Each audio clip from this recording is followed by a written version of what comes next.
ಲಕ್ಷ್ಮೀ ಹೆಬ್ಬಾಳ್ಕರ್ ಅವರ ಬಗ್ಗೆ ಅವಹೇಳನಕಾರಿಯಾದ ಅವಾಚ್ಯ ಶಬ್ದವನ್ನು ಬಳಸಿದ ಕಾರಣಕ್ಕೆ ಅವರ ಮೇಲೆ ಕೇಸ್ ದಾಖಲಾಗಿದೆ. ಯಾರ ಮೇಲೆ ಅಂದರೆ ಸಿ ಟಿ ರವಿ ಅವರ ಮೇಲೆ. MLC ಇವರು ಈ ಒಂದು ವಿಚಾರಕ್ಕೆ ಸಂಬಂಧಪಟ್ಟಂತೆ ಇದೀಗ ಜನಪ್ರತಿನಿಧಿಗಳ ಕೋರ್ಟ್ಗೆ ಸಿ ಟಿ ರವಿ ಅವರ ಕೇಸನ್ನು ವರ್ಗಾವಣೆ ಮಾಡಲಾಗಿದೆ. ಬೆಳಗಾವಿಯ 5ನೇ JMFC ಕೋರ್ಟ್ ಈ ಆದೇಶವನ್ನು ಕೊಟ್ಟಿದೆ. 24 ಗಂಟೆ ಒಳಗಾಗಿ ಬೆಂಗಳೂರು ಕೋರ್ಟ್ಗೆ ಸಿ ಟಿ ರವಿ ಅವರನ್ನ ಹಾಜರುಪಡಿಸಬೇಕು ಅಂತ ಆದೇಶವನ್ನು ಕೂಡ ಮಾಡಿದೆ. ನ್ಯಾಯಾಧೀಶರಾದಂತಹ ಸ್ಪರ್ಶ ಡಿಸೌಜಾ ಇವರು ಈ ಆದೇಶವನ್ನು ಹೊರಡಿಸಿದ್ದಾರೆ. ಈ ಪ್ರಕರಣ ನಮ್ಮ ವ್ಯಾಪ್ತಿಗೆ ಬರಲ್ಲ. ಇದು ಅವರೊಬ್ಬರು ಜನಪ್ರತಿನಿಧಿ ಇದ್ದಾರೆ. ಆ ಕಾರಣಕ್ಕೆ ಜನಪ್ರತಿನಿಧಿಗಳ ಕೋರ್ಟ್ನಲ್ಲಿ ಇದು ಬಗೆಹರಿಯಲಿ, ಹೋಗಿ ಬೆಂಗಳೂರಲ್ಲಿ ಜನಪ್ರತಿನಿಧಿಗಳ ನ್ಯಾಯಾಲಯ ಇದೆಯಲ್ಲ ಅದರ ಮುಂದೆ ಅವ್ರನ್ನ ಹಾಜರುಪಡಿಸಿ ಅಂತ ಕೋರ್ಟ್ ಒಂದು ಕಡೆ ಆದೇಶವನ್ನು ಮಾಡಿದೆ. ಈ ಪ್ರಕರಣ ನಮ್ಮ ಲಿಮಿಟ್ಸ್ಗೆ, ನಮ್ಮ ವ್ಯಾಪ್ತಿಗೆ, ನಮ್ಮ ಪರಿಮಿತಿಗೆ ಬರಲ್ಲ ಅಂತ ಕೇಸನ್ನು ಅಲ್ಲಿಗೆ ಟ್ರಾನ್ಸ್ಫರ್ ಮಾಡಿದ್ದಾರೆ. ಸಿ ಟಿ ರವಿ ಅವರನ್ನು ಬೆಂಗಳೂರಿಗೆ ಕರ್ಕೊಂಡು ಹೋಗಬೇಕು ಅಂತ ಹೇಳಿ ಬೆಳಗಾವಿಯಿಂದ ಪೊಲೀಸರು ಒಂದು ಕಡೆ ಸಿದ್ಧತೆ ಮಾಡಿಕೊಳ್ತಾ ಇದ್ದಾರೆ. ಕೋರ್ಟ್ ಹಾಲ್ನಲ್ಲಿ ರವಿ ಅವರನ್ನು ಪೊಲೀಸರು ಸುತ್ತು ಬರೆದಿದ್ದಾರೆ. ಸದ್ಯ ಬೆಳಗಾವಿ ಕೋರ್ಟ್ನಲ್ಲೇ ಸಿ ಟಿ ರವಿ ಇರೋದು.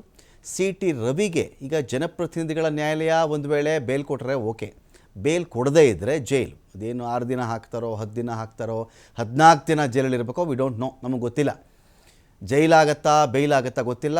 ಕಸ್ಟಡಿನ ಬೆಂಗಳೂರಲ್ಲೇ ನಿರ್ಧಾರವಾಗುತ್ತೆ. ಈಗ ಪೊಲೀಸ್ ಕಸ್ಟಡಿ ಕೊಡ್ರಿ ಅಂತ ಪೊಲೀಸರು ಅಕಸ್ಮಾತ್ ಕೇಳ್ಕೊಂಡ್ರು ಅಂದ್ಕೊಳ್ಳಿ, ಇಲ್ಲ ವಿಚಾರಣೆ ಮಾಡಬೇಕು ಸ್ವಾಮಿ, ಅವ್ರನ್ನ ನಾವು ಮಾತಾಡಿಸ್ಬೇಕಾಗಿದೆ, ಕೇಳಬೇಕಾಗಿದೆ, ಮಾಹಿತಿ ಪಡ್ಕೊಳ್ಬೇಕಾಗಿದೆ, ನಮ್ಮ ಕಸ್ಟಡಿ ಕೊಡಿ ಅಂತ ಕೇಳಿದ್ರೆ ಅದಕ್ಕೂ ಕೊಡಬಹುದು. ಇಲ್ಲಾಂದರೆ ಜುಡಿಷಿಯಲ್ ಕಸ್ಟಡಿ ಕೂಡ ಕೊಡಬಹುದಾಗತ್ತೆ.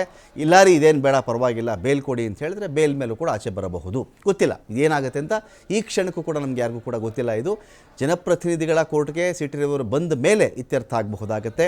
ನಿನ್ನೆ ನಾವು ಸಿ ಟಿ ರವಿ ಅವರನ್ನು ಪೊಲೀಸ್ ಠಾಣೆಗೆ ಕರ್ಕೊಂಡು ಬಂದಂಥ ವಿಜುವಲ್ಸ್ ಕೂಡ ನಮ್ಮ ಬಳಿಯಲ್ಲಿ ಇದೆ. ಯಾವಾಗ ಸಿ ಟಿ ರವಿ ಅವರ ತಲೆಗೆ ಬ್ಯಾಂಡೇಡ್ ಬಂತು ನಮಗಂತೂ ಗೊತ್ತಿಲ್ಲ. ಪೊಲೀಸ್ ಠಾಣೆಗೆ ಅವರು ಬಂದಾಗಲೂ ಕೂಡ ಸಿ ಟಿ ರವಿ ನಾರ್ಮಲಾಗೇ ಬಂದರು. ಆ ಕಾರಿಂದ ಒಂದು ಜೀಪಿಂದ ಇಳಿದು ಬಂದಾಗಲೂ ಕೂಡ ಸಿ ಟಿ ರವಿ ಅವರು ನಾರ್ಮಲಾಗೇ ಇದ್ದರು. ಆದರೆ ಈಗ ನೋಡಿದ್ರೆ ಸಿ ಟಿ ರವಿ ಅವರು ನನ್ನ ಮೇಲೆ ಹಲ್ಲೆ ಮಾಡಿದ್ದಾರೆ ಅಂತ ಹೇಳಿ ಇದೀಗ ಅವ್ರ ತಲೆಗೆ ಒಂದು ಬ್ಯಾಂಡೇಡ್ ಬಂದಿದೆ. ಯಾವಾಗ ಸ್ಟೇಷನ್ನಲ್ಲಿ ಏನಾದರೂ ಹೊಡೆಯೋಕ್ಕಾಗುತ್ತಾ ಆ ಥರ ನಮ್ಗೆ ಗೊತ್ತಿಲ್ಲ. ಇದು ಬೇಕಾದ್ರೆ ನಿನ್ನೆದು ಒಂದಷ್ಟು ವಿಷುವಲ್ಸ್ ಇದ್ದರೆ ಅದನ್ನು ನಾವು ಪ್ಲೇ ಮಾಡಿಸ್ತೀವಿ. ಈಗ ನಿನ್ನೆ ಬೆಳಗಾವಿಯಲ್ಲಿ ಪೊಲೀಸ್ ಠಾಣೆಗೆ ಕರ್ಕೊಂಡು ಬಂದ್ರಲ್ಲ ಸಿ ಟಿ ರವಿ, ಅಲ್ಲಿಯವರೆಗೂ ಸಿ ಟಿ ರವಿಯವರ ಮೇಲೆ ಹಲ್ಲೆಗೆ ಪ್ರಯತ್ನಗಳಾಗಿದ್ದು ಒಂದು ಭಾಗ. ಹಲ್ಲೆ ಪ್ರಯತ್ನ ಆಗಿದ್ದು, ಯಾರೋ ನುಗ್ಗಿದ್ರು, ಮಾರ್ಷಲ್ಸ್ ತಡೆದ್ರು, ಪೊಲೀಸರು ತಡೆದ್ರು, ಅದೊಂದು ಭಾಗ. ಆದರೆ ಸಿ ಟಿ ರವಿಗೆ ಹೊಡೆದಿದ್ರಾ ಅದಂತೂ ನಮ್ಮ ಕಣ್ಣಿಗೆ ಕಾಣಿಸಿಲ್ಲ. ನೋಡಿ, ನಿನ್ನೆ ಅವರು ಸ್ಟೇಷನ್ಗೆ ಬಂದಾಗ, ಸ್ಟೇಷನ್ ಕರ್ಕೊಂಡು ಬರ್ತಾರಲ್ಲ ಅವರು, ಸ್ಟೇಷನ್ಗೆ ಕರ್ಕೊಂಡು ಬಂದಾಗಲೂ ಕೂಡ ಸಿ ಟಿ ರವಿ ಅವರಿಗೆ ಅದೇ ರೀತಿ ಬ್ಯಾಂಡೇಡ್ ಇರಲ್ಲ.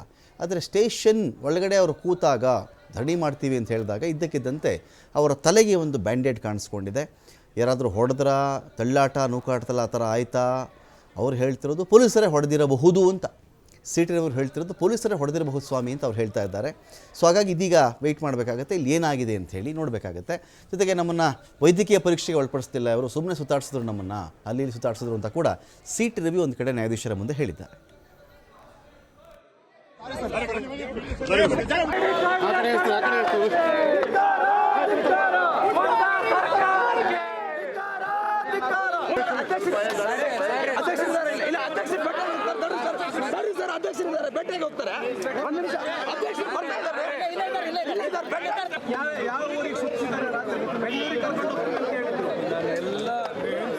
ಮಾಡಿರುವುದರಿಂದ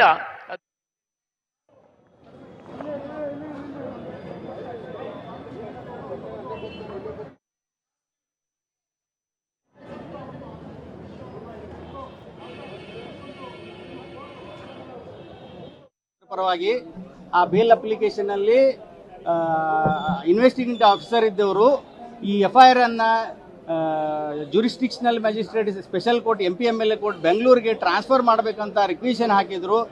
ಮ್ಯಾಜಿಸ್ಟ್ರೇಟ್ ಅವರು ಇದು ಜನಪ್ರತಿನಿಧಿಗಳ ನ್ಯಾಯಾಲಯ ಬೆಂಗಳೂರಿಗೆ ಬರುತ್ತೆ, ಅದಕ್ಕೆ ಈ FIR ಅನ್ನು ಬೆಂಗಳೂರಿಗೆ ಕಳುಹಿಸಲಾಗಿದೆ ಅಂತ ಆದೇಶ ಮಾಡಿ ಪೊಲೀಸರಿಗೆ ಅವರನ್ನ ತಕ್ಷಣ ಬೆಂಗಳೂರಿಗೆ ಜನಪ್ರತಿನಿಧಿ ನ್ಯಾಯಾಲಯಗಳ ಮುಂದೆ ಅವರನ್ನು ಹಾಜರುಪಡಿಸಬೇಕು ಮತ್ತು ಅವರಿಗೆ medical aid and food aid ಎಲ್ಲ ಕೊಡಬೇಕು ಅಂತ ಹೇಳಿ ಆದೇಶವನ್ನು ಮಾಡಿದ್ದಾರೆ.